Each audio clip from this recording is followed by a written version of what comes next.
To learn this course requires willingness to question every value that you hold.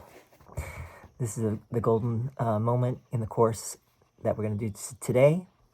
And this is part 2 of video I did the other day. So it's about questioning, right? Questioning illusions. Remember that statement, questioning illusions is the first step to undoing them. So we're going to continue with that discussion. So let's read this great passage. This is from the text, chapter 24, I believe, in the text. To learn this course requires willingness to question every value that you hold.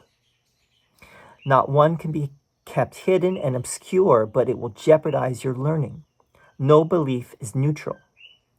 Everyone has the power to dictate each decision you make. So, one thing to point out here is that Jesus is making he's saying value. He starts with value. You've got to question every value, but then he moves it. He changes it to belief. So values and beliefs really are the same, right?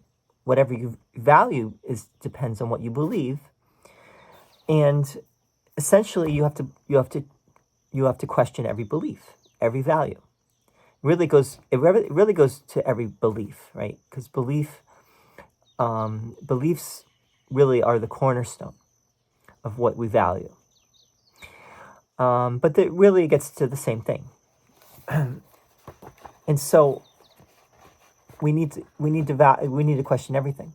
This is where the rubber hits the road, meets the road with the course, and where push comes to shove, because we have a deep resistance to what the course is asking us to do, because it is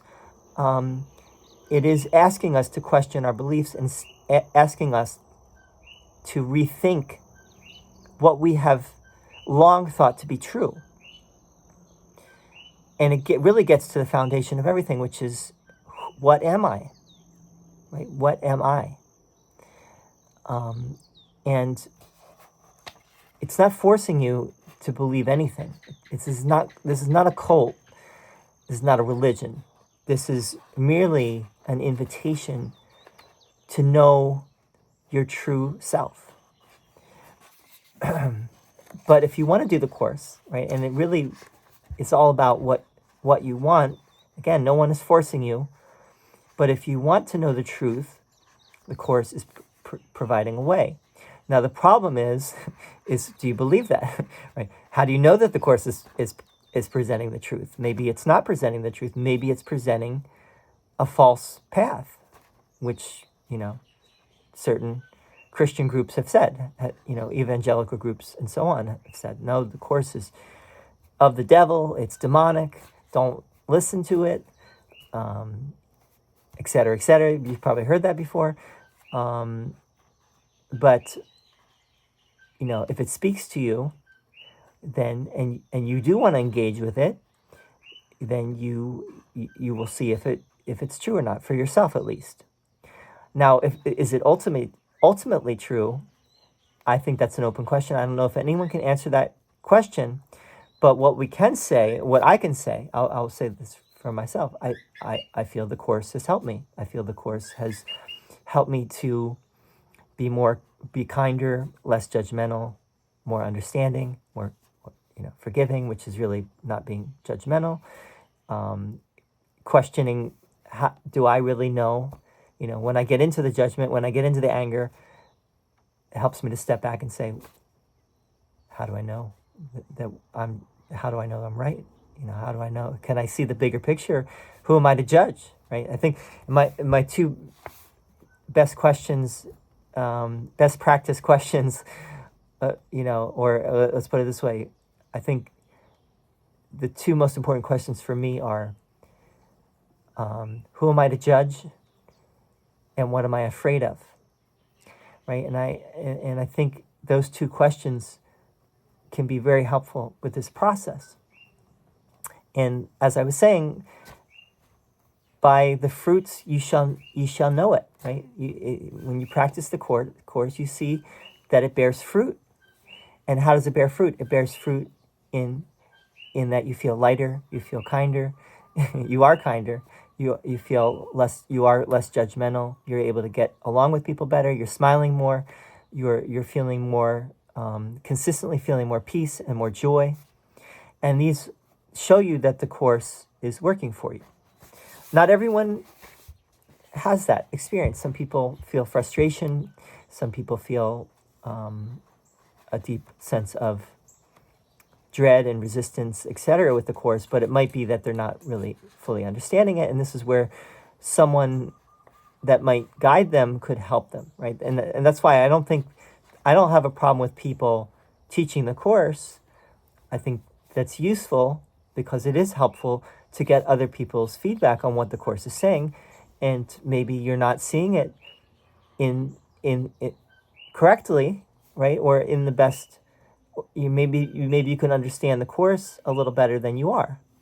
And I think, some people will find that problematic, but not necessarily so. And remember that the Course is all about your brother is helping you to go home, right? So if your brother is teaching you, let's not say teaching you, but is offering you something, then why not listen? And if you're resisting what your brother is saying, that's something to look at as well. I hope I'm kind of rambling a little bit. Let's go get back to the questions here. Let's read some more of these. All right. So to learn this Course requires willingness to question every value that you hold. Here's one that I did before, but let's read it again. These are all questions. These are all Jesus asking questions in the Course, different passages, right? And I'll put these all in the description as well. In any situation in which you are uncertain, the first thing to consider very simply is, what do I want to come of this? What is it for? The clarification of the goal belongs at the beginning, for it is this which will determine the outcome. So this is another way of saying, which thought system am I following, right? Am I following the thought system of the ego? In which case, whatever I'm doing is for the purpose of creating more guilt, fear, separation, judgment. That's where it's going to lead to. If what I'm doing is for the purpose of love and the purpose of going home, then it will bear fruit. So you have to clarify your intention at the beginning of whatever you're doing. Just say, well, why am I doing this? What's the purpose? What purpose is this serving? Is this serving the purpose of peace, of getting to the peace of God, or is this serving the purpose of making me less peaceful and others around me less peaceful? Remember how many times you thought you knew all the, quote, facts you needed for judgment and how wrong you were. Is there anyone who has not had this experience? Would you know how many times you merely thought you were right without ever realizing you were wrong? So this gets to the idea of what I was saying before about judgment. Who am I to judge? Judgment is never justified, actually. Now, we all have to make judgments, of course, in this world, living in this world. But we're talking about the judgment where we judge someone as wrong or bad or evil or deserving punishment or deserving to feel guilty. Let me finish this video, bud. Okay, bud. In those cases, that's where we want to ask ourselves, who am I to judge? And can I really judge, right? Do I really have the wherewithal to judge? Here's a great one. How long, O Son of God, will you maintain the game of sin? Shall we not put away these sharp-edged children's toys? How soon will you be ready to come home? Perhaps today. All right, bud. I'm almost done, bud. Let's hope this stays because she just did that. Yep. All right, close the door, bro. Close the door. Thanks, bud. I'll read this again. How long, O Son of... I thought my son was going to say something about the toys when I mentioned toys. How long, O Son of God, will you maintain the game of sin? Shall we not put away these sharp-edged children's toys? How soon will you be ready to come home? Perhaps today. There is no sin. Creation is unchanged. would you still hold return to heaven back? How long, O Holy Son of God, how long? So this is just a way of saying, this is just an invitation to the Holy Spirit, the invitation to the atonement, which is that love is and was and has always been, has never changed. How long do you want to continue to play this game, right? Of separation, of sin and guilt and separation. But you can come home now, right? You can be in the peace, in the joy, in the love right now if you want to be. There is no sin, right? Sin is an illusion. Guilt is an illusion. How long do you want to play with these sharp-edged toys? And that might be Jesus talks about the sword early in the text, and it's probably a reference to the passages in the Gospels where Jesus talks about swords, but we won't get into that right now. There is no problem in any situation that faith will not solve. Is it not possible that all your problems have been solved, but you have removed yourself from the solution?